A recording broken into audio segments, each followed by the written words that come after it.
시청자 여러분 안녕하십니까? JJC 4시 뉴스 시작하겠습니다. 서울 부산시장 보궐선거가 야당의 승리로 끝났습니다. 4.7 재보궐선거에서 더불어민주당이 참패해 여당 지도부는 이에 책임을 지고 총사퇴하겠다고 발표했습니다. 오세훈 서울시장이 국립서울현충원 참배를 시작으로 공식 업무에 들어갔습니다. 코로나 확진자 수가 늘어나면서 대부분의 지표가 4차 대유행을 가리키고 있습니다. 강원도가 추진 중인 차이나타운 건설에 반대한다는 청와대 국민청원 동의자가 40만 명을 넘어섰습니다. 국회 소식입니다. 서울 부산시장 보궐선거가 야당의 승리로 끝났습니다. 야당인 국민의힘 오세훈 후보와 박형준 후보가 여당인 더불어민주당의 박영선 후보와 김영춘 후보를 큰 표차로 누르고 승리했습니다. 지난 4월 7일 대선 전초전으로 불리는 서울 부산 재보궐선거는 여권의 참패로 끝났습니다. 국민의힘은 서울시장과 부산시장 자리를 동시에 탈환했습니다. 중앙선거관리위원회에 따르면 서울시장 보궐선거 개표가 완료된 가운데 국민의힘 오세훈 후보가 57.5%, 더불어민주당 박영선 후보가 39.18%로 18.32% 격차로 압도했습니다. 서울시 25개 자치구 모두 오세훈 후보가 승리했습니다. 천금 같은 기회를 주신 만큼 제가 분골쇄신 열심히 뛰어서 대한민국의 심장 서울이 다시 뛰도록. 지난 8일부터 오세훈 시장과 박형준 시장은 곧바로 서울 부산시장의 공식 임기를 시작했습니다. 더불어민주당은 선거 참패에 고개를 숙였습니다. 박영선 전 장관은 재보궐선거 개표 초반 국민의힘의 큰 표차로 뒤진 것으로 나타나자 일찌감치 패배를 인정했습니다. 회초리를 들어주신 시민 여러분들께는 겸허한 마음으로 제가 그 모든 것을 다 받아들이면서 가야 되겠다 이렇게 생각하고 있습니다. 이번 재보궐선거를 통해 여야가 민심을 확인하게 됐습니다. 앞으로 여러 가지 정책 변화와 함께 시정을 어떻게 이끌어 나갈지 관심이 주목됩니다.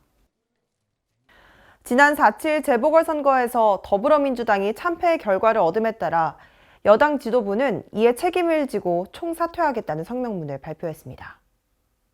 지난 4월 7일 치러진 재보궐선거, 2016년부터 전국 단위 선거에서 승리해오던 여당이 5년 만에 완패했습니다. 수습 방안을 두고 경론이 오가는 가운데 민주당의 선거를 이끈 지도부가 총사퇴를 발표했습니다. 4.7 재보궐선거에서 서울시장과 부산시장을 모두 놓친 더불어민주당 지도부 전원이 당직에서 사퇴한 겁니다. 지도부는 선거 패배에 대한 책임을 지고 당 지도부를 새로 선출하기 위한 조치라는 설명을 덧붙였습니다. 지난 8일 김태년 더불어민주당 대표대행은 서울 여의도 국회 민주당 당대표실에서 지도부 사퇴를 알리는 성명문을 발표했습니다. 이날 발표에 앞서 민주당은 오전 긴급 최고위원회의와 의원총회를 열고 이후 다시 한 차례의 최고위원회의를 열어 사퇴 결정에 이르렀습니다. 더불어민주당은 이번 선거에 나타난 민심을 겸허히 수용합니다. 저희의 부족함으로 국민들께 큰 실망을 드렸습니다. 오늘 더불어민주당 지도부는 이번 선거 결과에 책임을 지고 선언 사퇴합니다. 서울 부산 재보궐선거의 패배로 민주당의 지도부가 총사퇴하면서 원내대표 경선과 전당대회도 앞당겨질 것으로 보입니다. 재보궐선거에서 당선된 오세훈 서울시장이 국립서울현충원 참배를 시작으로 공식 업무에 들어갔습니다. 4월 7일 재보궐선거에서 국민의힘이 10년 만에 서울시장을 탈환한 가운데 오세훈 서울시장이 38대 서울특별시장으로 취임해 업무를 시작했습니다.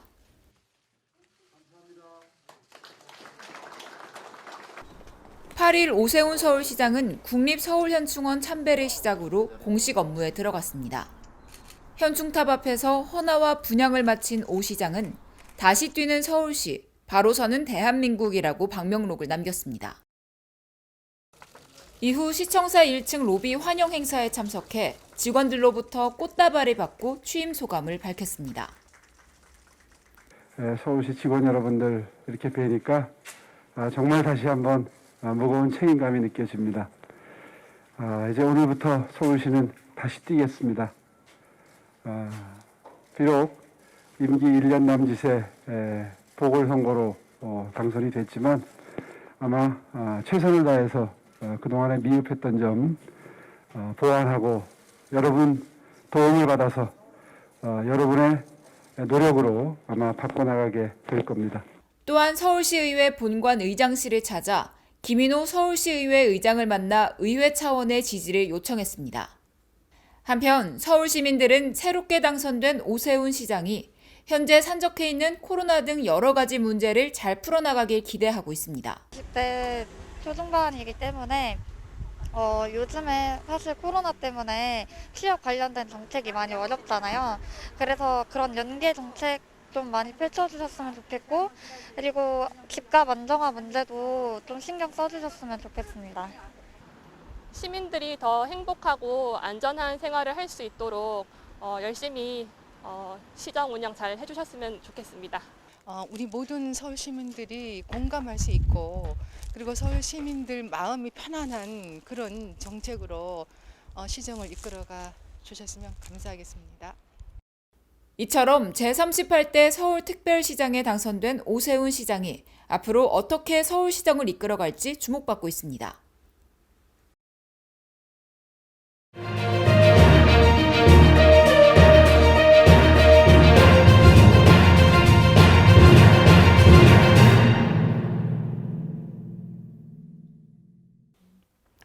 (4.7) 서울 부산시장 보궐선거가 야당인 국민의힘 오세훈, 박형준 후보의 압승으로 끝났습니다. 문 대통령은 보궐선거 결과에 대해 국민의 질책을 엄중히 받아들인다고 밝히고 민심 위반을 인정했고, 같은 날 민주당 지도부도 선거 참패에 책임을 지고 총사퇴하기로 했는데요. 이에 대한 앵커 브리핑 시작하겠습니다. 먼저 A일보는 여당의 참패 원인은 무엇보다 독선 독주하는 문재인 정부에 대해 유권자 다수가 이미 품고 있었던 실망과 불만에 있다고 말했습니다. 이로써 문재인 정부의 국정 운영 동력이 크게 약화될 수밖에 없게 됐다며 문 대통령의 레임덕 가속화까지 우려된다는 입장을 표했습니다. 또한 역설적으로 정부의 정책 리더십이 절실한 상황이라며 공약 챙기기나 치적 쌓기가 아니라 국민 생명 지키기와 민생 돌보기에 만전을 기하는 정책 리더십이 필요하다는 의견도 더했습니다. 이어서 B일보는 민주당의 패배는 오랜만의 일이지만 현 정권의 위선과 오만에 대한 지적은 최근의 일이 아니라고 꼬집었습니다.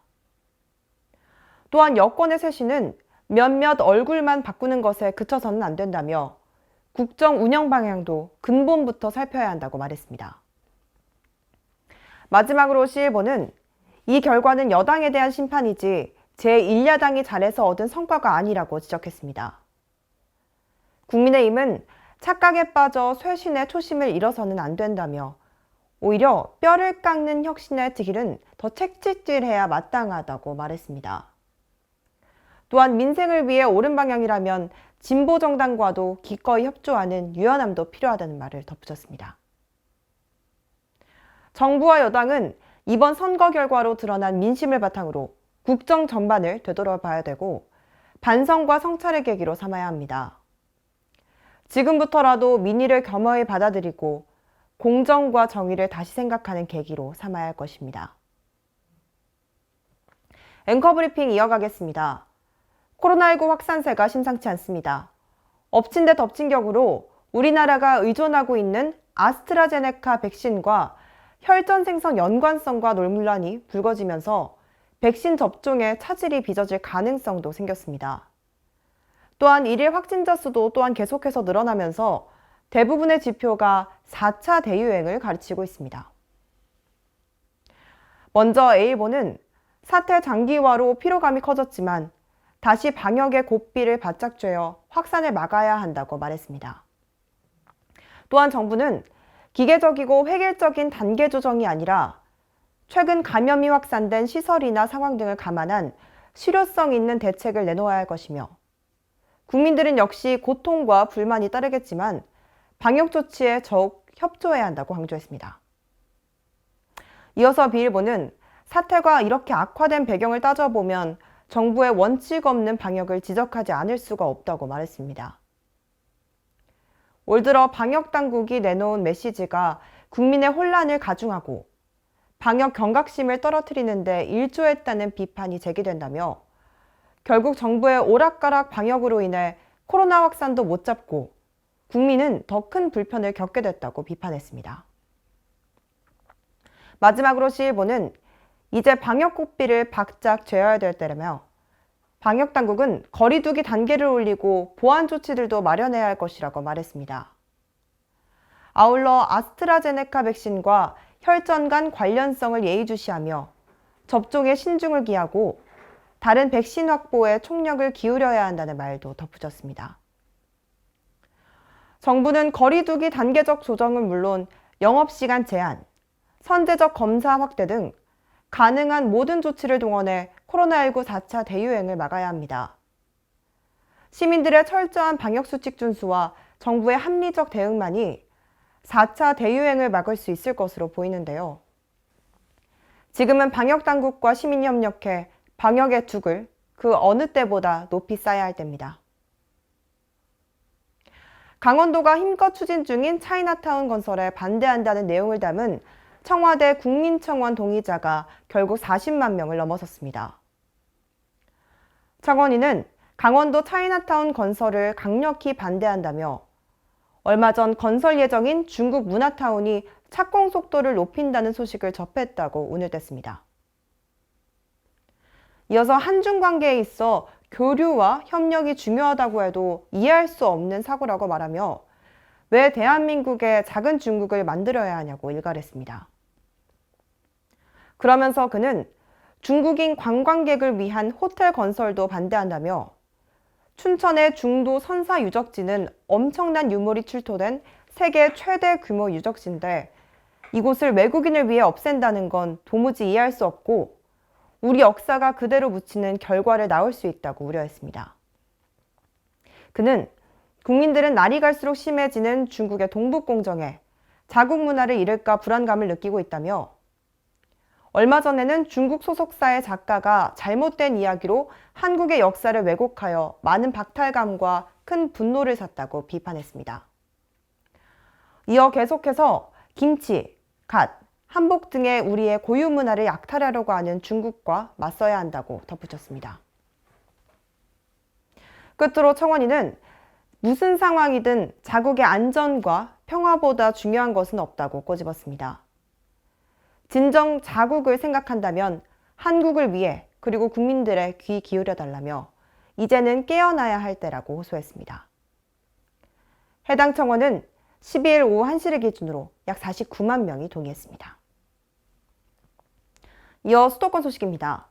강북구가 생후 3개월 이상의 개와 고양이 소유주를 위해 예방 백신 비용을 지원하는 광견병 예방접종 사업을 실시합니다. 강북구 지역 내 23개 동물병원에서 접종이 가능하고 구청 홈페이지에서 세부 사항을 확인하면 됩니다.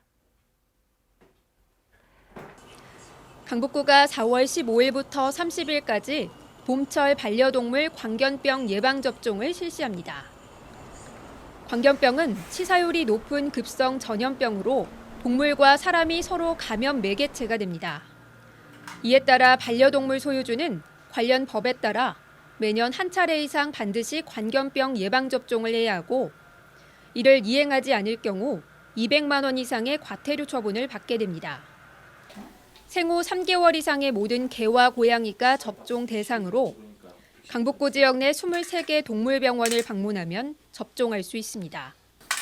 동물 소유자의 시술료 부담은 5,000원으로 예방 백신 약품 비용은 봄철 접종 기간에만 무상으로 선착순 지원되고 반려견은 동물 등록을 마친 개체에 한해 약품비가 지급됩니다. 동물병원을 내방할 때는 동물 등록증이나 외장형 무선 식별장치, 등록번호가 표시된 인식표 가운데 한 가지를 가져가야 합니다. 예방접종에 참여하는 동물병원은 강북구청 홈페이지에서 확인 가능하고 약품이 조기 품절될 수 있으므로 해당 병원에 문의한 뒤 찾아가야 합니다. 시니어 액티브 매니저라는 직업은 조금 생소할 텐데요. 노인복지관 프로그램과 연계하여 어르신들이 재미있게 운동할 수 있도록 놀이형 맞춤 운동 지도를 하는 시니어들을 일컫는 말입니다. 이에 의왕시는 어르신 놀이터 활성화 및 노인 일자리 창출을 위한 시니어 액티브 매니저 운영 사업에 박차를 가하고 있습니다. 의왕시는 3월 29일 시청 소회의실에서 의왕시 체육회, 의왕시 사랑채 노인복지관, 의왕시 아름채 노인복지관, 의왕 시니어 클럽과 함께 시니어 액티브 매니저 운영 업무 협약을 체결했는데요. 이번 협약에 따라 의왕시는 사업 운영 및 지원 총괄, 의왕시 체육회는 시니어 액티브 매니저 활동 지도 및 프로그램 운영 협력, 의왕시 사랑채 아름채 노인복지관은 여가 프로그램 이용자 모집 및 프로그램 운영 지원, 의왕시 시니어 클럽은 시니어 액티브 매니저 모집 및 배치를 담당하게 됩니다. 현재 여가 프로그램 이용자는 사랑채 아름채 노인복지관에서 신청을 받고 있는데요. 선발된 시니어 액티브 매니저 8명은 양성교육 이수 후 4월 중 노인복지관 프로그램으로 본격적인 활동을 시작하게 됩니다. 김상돈 시장은 시니어 액티브 매니저를 적극 양성하여 노인 일자리도 발굴하고 노인들이 보다 쉽고 재미있게 체육활동에 참여하여 건강한 노후를 보낼 수 있도록 다양한 노후 정책을 펼쳐나가겠다고 밝혔습니다. 다음은 광역시 소식입니다. 세계적 도시로의 도약을 목표로 충청권 4개 시도가 2027 하계 유니버시아드 대회 유치 활동을 시작했습니다. 2027 하계 유니버시아드 대회 충청권 공동 개최를 위한 유치위원회 창립총회가 4월 5일 세종시 지방자치회관에서 개최됐습니다. 이번 유치위원회는 비영리 사단법인으로 설립할 계획이며 대회 유치에 대한 관심과 지지를 이끌어내기 위한 대국민 홍보, 국제대학 스포츠연맹을 비롯한 회원국들을 상대로 유치 활동을 펼쳐나갈 예정입니다. 2027 하계 유니버시아드 대회는 2027년 7월과 8월 150여 개국 1만 5천여 명이 참가하는 전 세계 대학생들의 스포츠 축제로 대회 유치 시 경제적 파급 효과는 2조 7천억 원, 취업 유발 효과는 1만여 명에 달할 것으로 예상됩니다. 또한 기존과는 달리 충청권 4개 시도가 공동 개최할 경우 지역 내 체육시설을 활용함으로써 시설 비용을 크게 줄일 수 있을 것으로 전망됩니다. 수도권에서 이전한 공공기관이 지역 학생들을 의무적으로 채용해야 되는 제도죠. 대전시가 공공기관 지역인재 채용 활성화에 적극 나섭니다. 대전시가 공공기관 지역인재 채용 확대를 위해 올 3월부터 시 홈페이지에 51개 공공기관 채용 정보를 게시하고 있으며 홍보물을 제작해 지역 대학교와 고등학교에 4월 12일부터 배포할 계획입니다. 또한 국토부와 함께 공공기관 채용 시즌에 대비해 2021년 온라인 지역인재 합동채용 설명회를 4월 8일부터 5월 26일까지 개최하고 공공기관 취업정보, 국가직무능력 표준 전략, 진로 적성 검사와 자소서 컨설팅 등 다양한 취업 지원 프로그램을 운영합니다. 한편 올해 대전 충청권 51개 공공기관의 신규 채용 인원은 한국철도공사 1,400여 명을 비롯해 약 2,900명인 것으로 추산되며 공공기관별 의무 채용 비율은 18%에서 27%를 적용해 지역 인재를 채용할 계획입니다. 2015 하계 유니버시아드와 2019 세계 수영선수권 대회 등 세계적인 스포츠 대회를 성공적으로 치렀던 광주시가 2025 세계 양궁선수권 대회 유치에 나섭니다. 2년마다 대륙을 순회하며 열리는 세계 양궁 선수권 대회는 세계 양궁 연맹이 주관하며 통상적으로 100여 개국이 참가하는 대규모 대회입니다. 대회 유치를 위해 광주시는 대한양궁협회와 사전협의를 계속 진행해 왔으며 2015 광주 하계 유니버시아드 개최로 최적의 인프라를 갖추고 있어 대회 유치가 가능할 것으로 전망됩니다. 지금도 우리 광주가 양궁으로 상당히 이상이 높은 도시거든요. 그래서 중국이라든지 일본 전지훈련을 광주로 옵니다. 근데 그런 이유들이 뭐냐면 이제 양궁 우리 선수들이 기법이라든지 또 뭐 이특경이라든지 국내적으로 알려진 선수들이 있기 때문에 앞으로 광주시와 대한양궁협회가 협의해 유치 신청서를 세계양궁연맹에 제출하면 현지 실사 등을 거쳐 빠르면 9월 이전에 2025년 대회 개최지가 결정될 예정입니다. 광주시가 어린이 보호구역을 쉽게 인식할 수 있도록 시인성을 강화한 어린이 보호구역 광주형 표준 모델 시범 사업을 추진합니다. 광주형 표준 모델 시범 사업은 사회적 이슈인 스쿨존 내 어린이 교통사고를 예방하기 위해 추진된 것입니다. 시범 사업 대상지는 북구 문흥초와 광산구 운남초이며 현장 여건을 반영해 노란 신호등, 보호구역 내 미끄럼 방지 포장 등 5가지 안전시설물이 설치됩니다. 광주형 표준 모델 시범 사업은 어린이의 안전한 보행 환경 조성과 운전자의 경각심 증진 그리고 교통사고 예방에 기여할 것으로 생각됩니다. 이 사업은 자치구에서 4월까지 실시 설계 용역을 추진하고 전문가 및 주민 의견 등을 수렴해 오는 6월 착공, 상반기 조기 완료 예정이며 광주시는 사업 효과 분석 등을 통해 사업 확대 추진을 검토할 계획입니다. 이어서 강원도 소식입니다. 평창군은 지난 4월 2일 평창국민체육센터에서 코로나19 화이자 백신의 원활한 예방접종을 위한 모의훈련을 실시했습니다. 보건의료원, 경찰서, 소방서, 군인 등 약 75명이 참여하는 이번 모의훈련에는 코로나19 예방접종 시행 추진단장인 부군수가 모의훈련에 참여해 예방접종 준비사항 등을 점검했습니다. 이번 모의훈련은 예방접종 중 발생 가능한 문제 상황을 점검하고 안전한 예방접종 환경을 위해 마련되는데요. 코로나19 백신 예방접종 계획에 따라 접종 대상자가 국민체육센터에 방문해 접종받는 상황을 최대한 실제와 같이 재현해 진행됐습니다.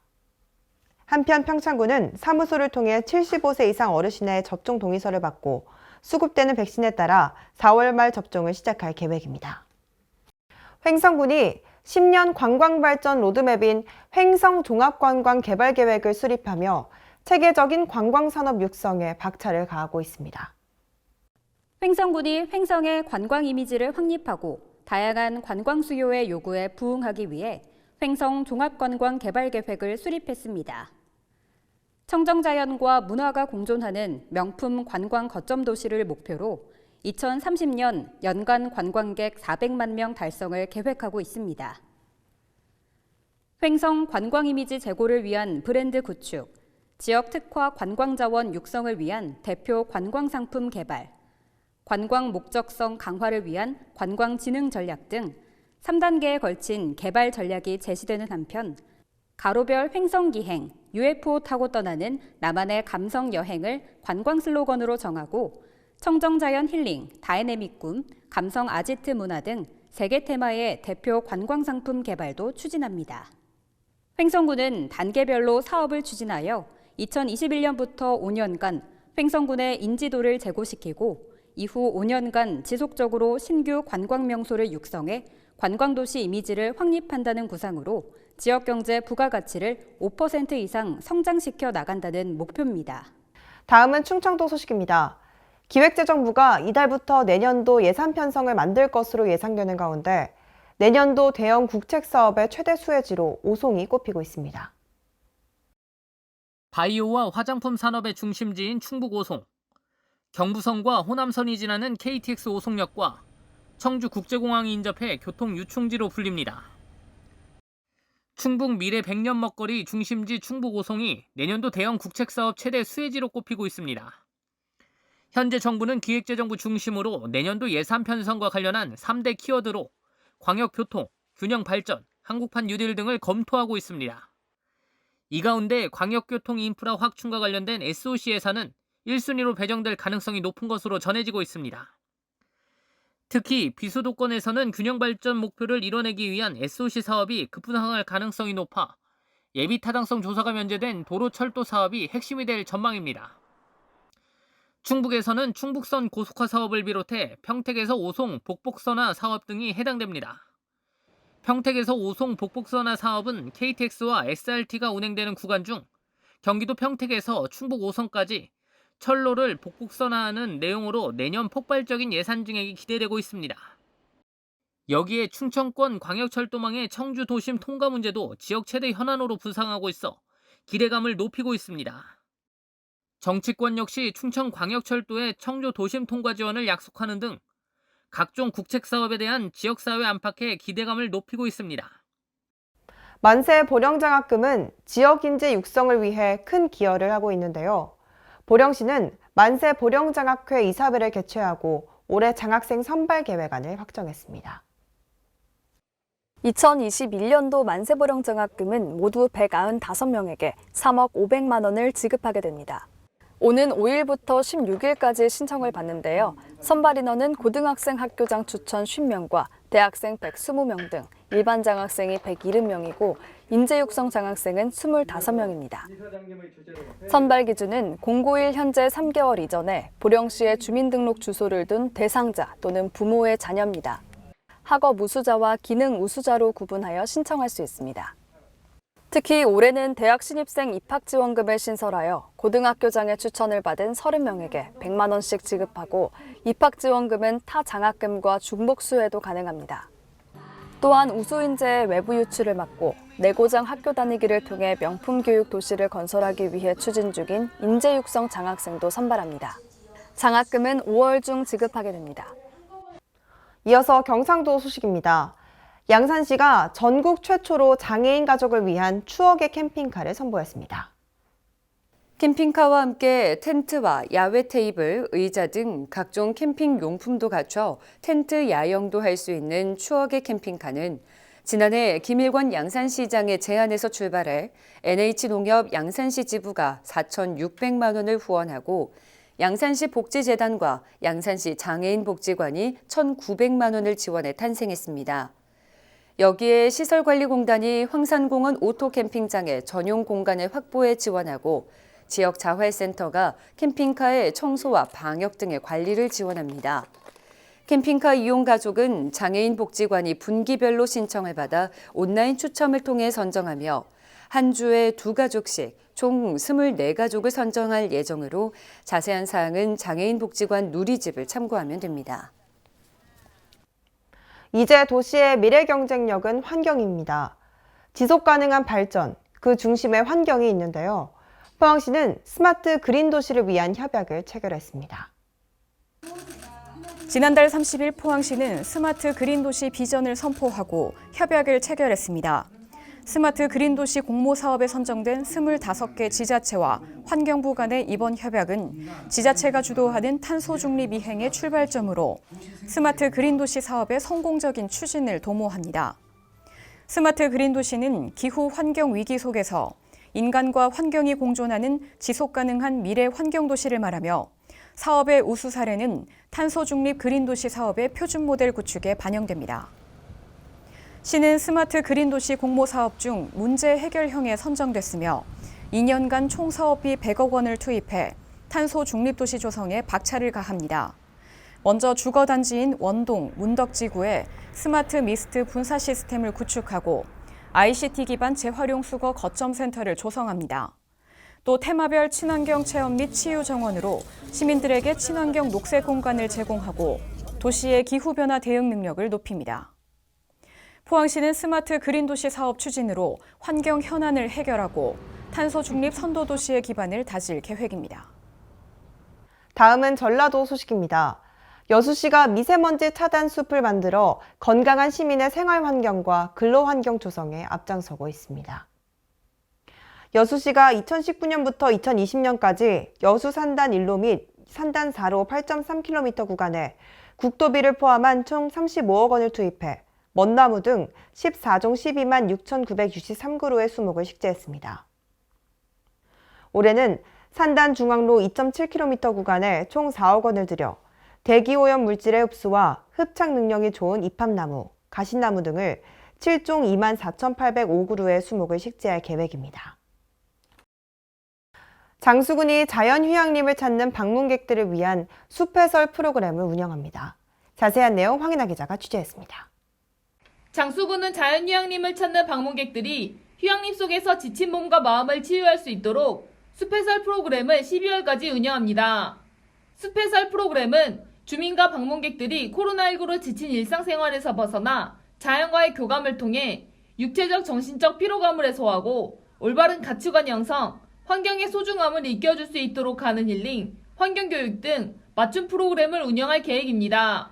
문민섭 산림과장은 코로나19로 인해 일상에 지친 몸과 마음을 숲의 자연치유 기능으로 해소하고 보다 질 높은 산림교육 서비스를 제공하기 위하여 숲해설 프로그램 운영에 최선을 다할 것이라고 말했습니다.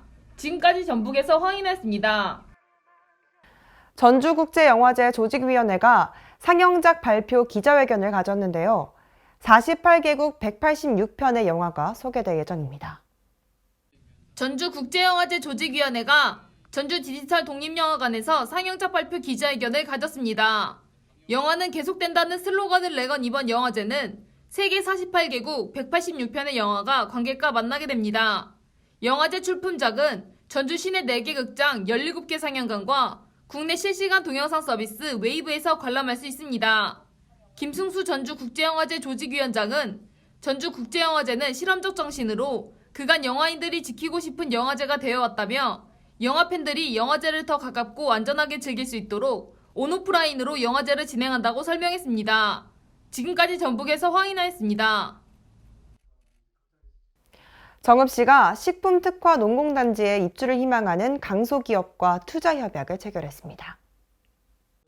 정읍시가 소성면 소재 식품특화농공단지에 입주를 희망하는 4개 강소기업과 투자협약을 체결했습니다. 이들 기업은 올해 하반기 착공을 목표로 총 33억 원을 투자하고 약 20명을 신규로 고용키로 했습니다. 정읍시는 투자보조금 지원과 인허가 절차 진행 등의 행정적 제반 필요사항에 대해 적극적으로 협조할 방침을 밝혔습니다. 유진섭 시장은 오늘 협약을 맺은 4개 기업이 정읍경제를 견인하는 알찬 기업으로 성장해 나갈 수 있도록 행정적 재정적 지원을 아끼지 않겠다고 말했습니다. 지금까지 전북에서 황인아였습니다. 세계 소식입니다. 후쿠시마 제1원전 부지에 보관 중인 방사성 폐기물 보관 컨테이너 중 약 4,000개가 내용물을 알 수 없는 등 관리 상태가 부실한 것으로 나타났습니다.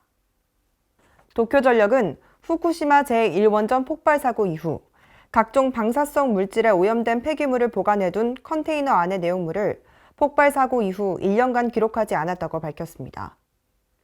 또 내용물을 기록하기 시작한 뒤에도 지난 2017년 11월까지는 용기 속 내용물에 대해 제대로 조회할 수 없는 상태였다고 덧붙였습니다.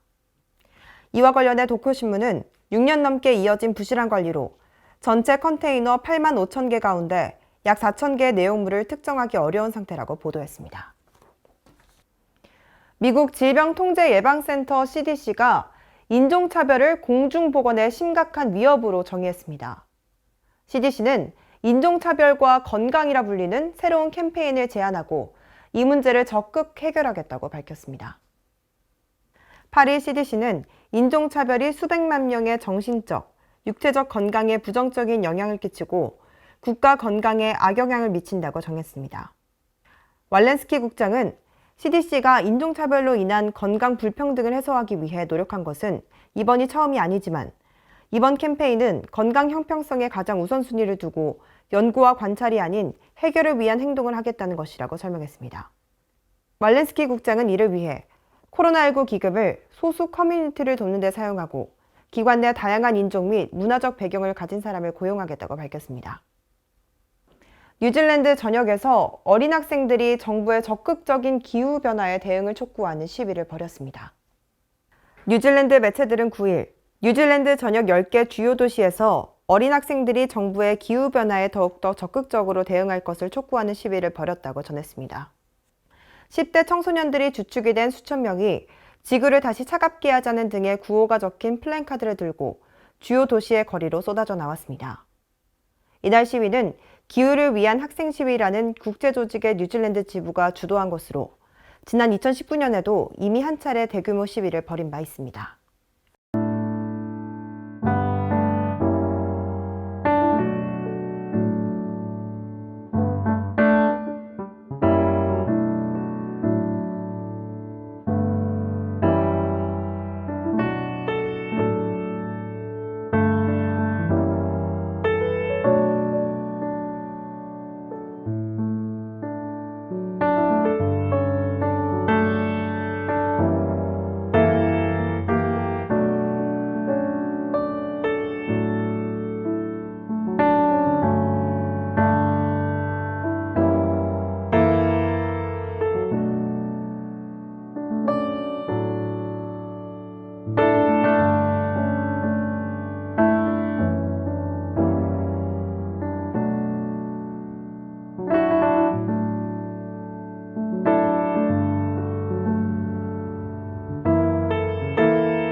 코로나19 장기화로 공연계는 그야말로 혹독한 겨울을 맞아야 했습니다.